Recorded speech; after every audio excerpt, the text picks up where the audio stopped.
Selamat pagi Bapak, Ibu, Saudara-saudari yang terkasih.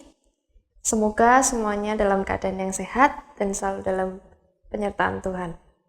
Sebelum kita memulai aktivitas kita pada hari ini, marilah kita mendengarkan firman Tuhan, agar firman tersebut dapat menjadi tuntunan bagi kita dalam menjalankan aktivitas kita hari ini.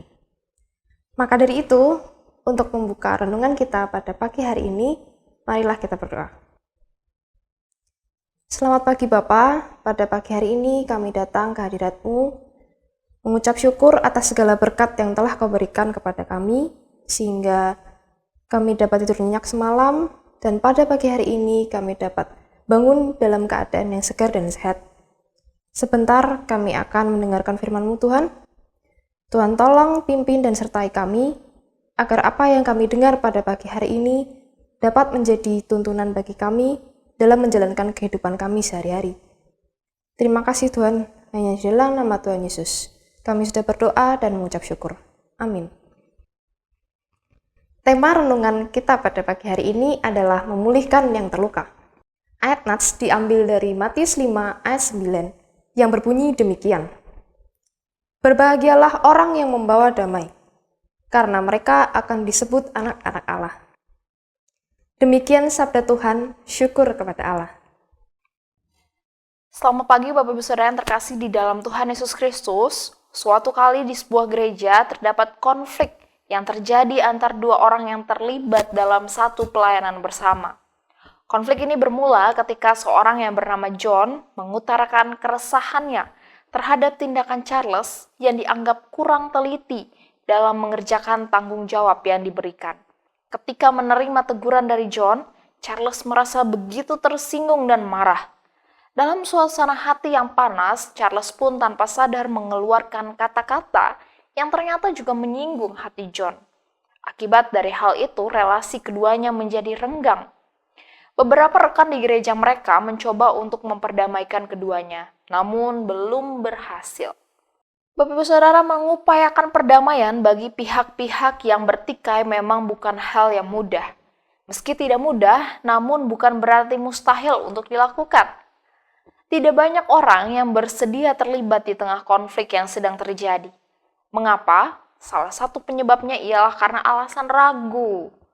Mereka ragu apakah mampu dapat bersikap netral sebab tidak mudah untuk dapat menahan diri dan tidak langsung menilai sebelum mendengar cerita dari kedua belah pihak.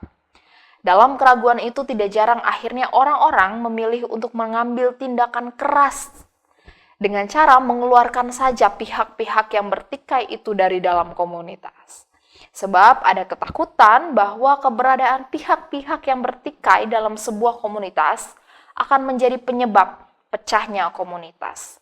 Bapak Ibu Saudara sekalian, dalam khotbah di bukit, Yesus menyatakan bahwa orang yang membawa damai adalah orang yang berkenan di hadapan Allah dan akan disebut sebagai anak-anak Allah.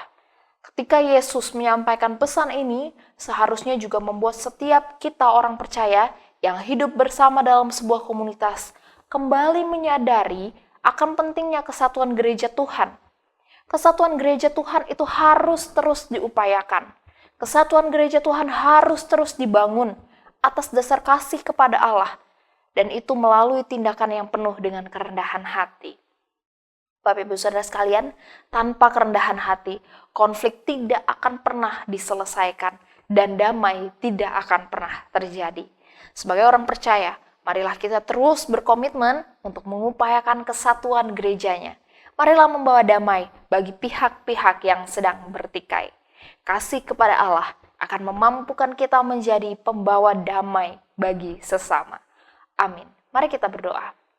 Bapa Maha Kasih di dalam Kristus, ketika Tuhan menempatkan kami di sebuah komunitas, tidak jarang Tuhan konflik itu terjadi. Tuhan konflik bisa terjadi karena perbedaan yang ada di tengah-tengah kami tidak dapat kami atasi dengan baik. Perbedaan justru membuat kami saling menyalahkan satu dengan yang lain, membuat kami merasa kami tidak ingin bekerja sama dengan orang lain, kami merasa orang lain lebih rendah dan lain sebagainya. Tuhan berikanlah kami kerendahan hati untuk dapat melihat segala perbedaan yang ada bukan sebagai celah untuk memecah belahkan, tapi disitulah kami dapat saling mengerti, memahami, dan kami juga boleh dapat saling menolong serta menopang. Tuhan, ketika konflik terjadi, banyak orang ragu untuk mengambil bagian di dalamnya, untuk menjadi penengah, untuk menjadi pembawa damai di tengah-tengah konflik yang ada. Namun Tuhan, sebagai anak-anak Tuhan yang Engkau panggil menyatakan damai-Mu di tengah-tengah dunia ini, berikan kami keteguhan hati Tuhan, berikan kami keberanian.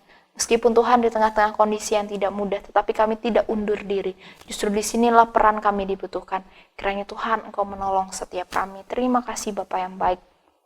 Pada pagi hari ini Tuhan, di dalam seluruh kerja karya kami di tengah-tengah dunia ini, ketika perjumpaan kami bersama dengan orang-orang di sekitar, mampukan kami Tuhan untuk dapat menyatakan kasih-Mu melalui sikap tindakan kami, melalui tutur kata kami, melalui apa yang kami pikirkan, melalui apa yang kami inginkan dari dalam hati. Semuanya Tuhan, boleh sungguh mempermuliakan nama-Mu Tuhan. Di dalam segala keseharian kami, berikanlah kami hati yang mau terus bersandar, berserah hanya kepadamu Tuhan. Berikan kami kekuatan, berikan kami kesehatan, berikan damai serta sukacita-Mu di dalam hati setiap kami. Terima kasih Bapa yang baik, sungguh kami mengucap syukur untuk persekutuan bersama dengan Tuhan, untuk renungan, untuk firman yang boleh disampaikan. Terpujilah nama-Mu, demi Kristus kami berdoa. Amin. Bapak Ibu Saudara, selamat menjalani kehidupan sepanjang hari ini, dan marilah kita terus ingat kebenaran firman Tuhan untuk menyatakan kasih kepada sesama dan membagikan damai. God bless you.